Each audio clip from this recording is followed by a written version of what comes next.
जिहादी मुसलमानों को भारत माता की भारत माता की जय श्री राम। बांग्लादेश के जिहादी मुसलमानों को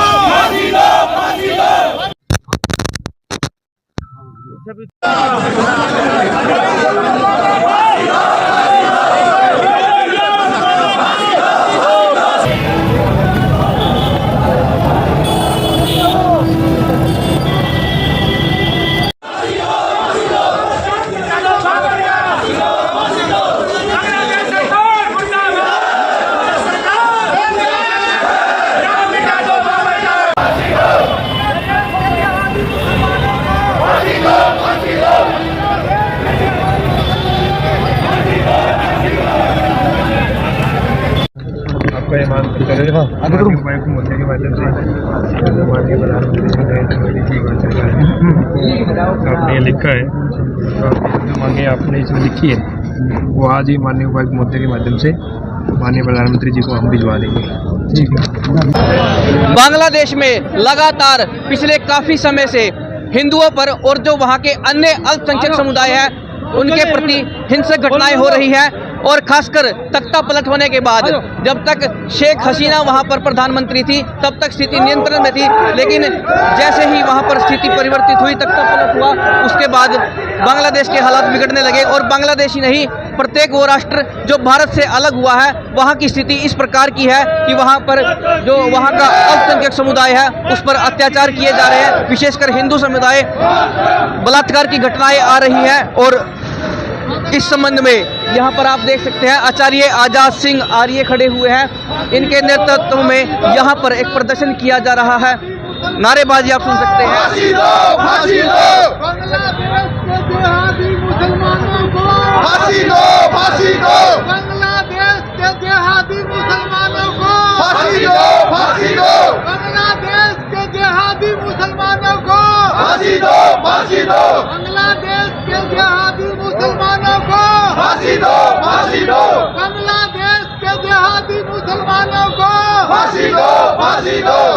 तो ये नारेबाजी जो है आप लगातार सुन पा रहे हैं और हम आपको आचार्य जी क्या कहना चाहते हैं वो भी सुनवाएंगे। आचार्य आजाद सिंह इस समय रोष में है। लगातार हिंदू संगठन द्वारा रोष प्रदर्शन किया जा रहा है जो बांग्लादेश में अल्पसंख्यकों पर और विशेषकर हिंदुओं पर जो अत्याचार हो रहा है उसे लेकर लगातार प्रदर्शन हो रहे हैं। पूरे भारत में रोष है। हालांकि अभी तक राजनीतिक प्रतिक्रिया इस पर नहीं आई है। एक बातचीत करते हैं। बांग्लादेश के जिहादी मुसलमानों को फांसी दो, फांसी दो। आचार्य जी, इन घटनाओं पर विशेषकर जो राष्ट्र भारत से अलग हुए हैं उनमें ज्यादा हिंसक घटनाएं हिंदुओं के प्रति हो रही है, द्वेष भाव ज्यादा है और अल्पसंख्यकों पर क्या कहना चाहेंगे आप? मैं यही कहना चाहूँगा, ये लोग जो मुसलमान हैं जो अलग हुए हैं इनका जो रवैया है हिंदुओं के प्रति वो अच्छा नहीं रहा, कभी से नहीं रहा।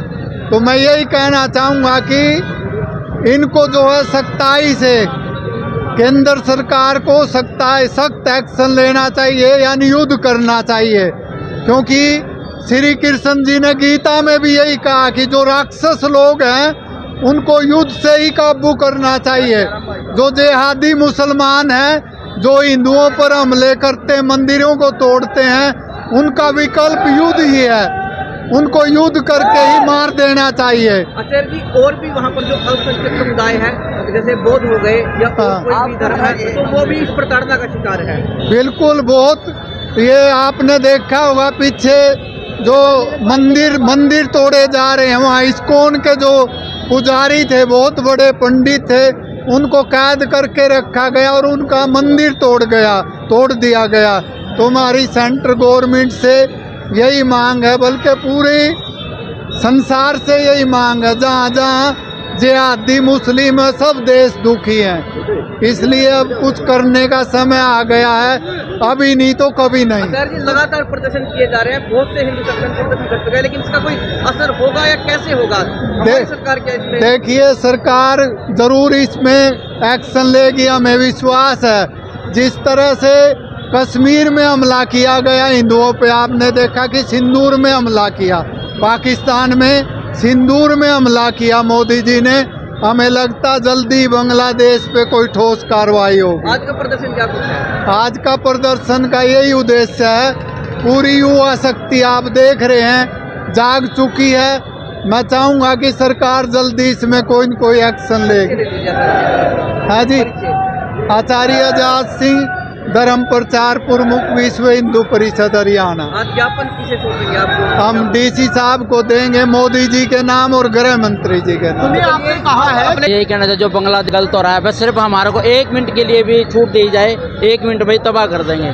जय श्री राम जय गौ माता की। चलिए उस तरफ देखिए, उस तरफ के युवाओं में कुछ ज्यादा रोष है। कम से कम उनकी तस्वीरें हम आपको दिखा देते हैं। जो ये युवा है, ये इनमें गुस्सा है, इनमें जोश है, इसमें रोष है, इनमें आक्रोश है, क्योंकि बांग्लादेश में जो अल्पसंख्यक हिंदू समुदाय है उसके विरुद्ध लगातार हिंसक घटनाएं हो रही हैं, बलात्कार वहां पर हो रहे हैं। और बातचीत करने की कोशिश करते हैं थोड़ा सा हम इन युवाओं से भी, जिनमें भारत माता की क्या कहना चाहेंगे इन घटनाओं पर? कहना क्या था भाई, बिल्कुल साफ शब्द में कह रहे हैं, जब तक ये लोग कुरान पढ़ेंगे और कुरान पढ़ के यहाँ वहाँ नहीं बनेंगे।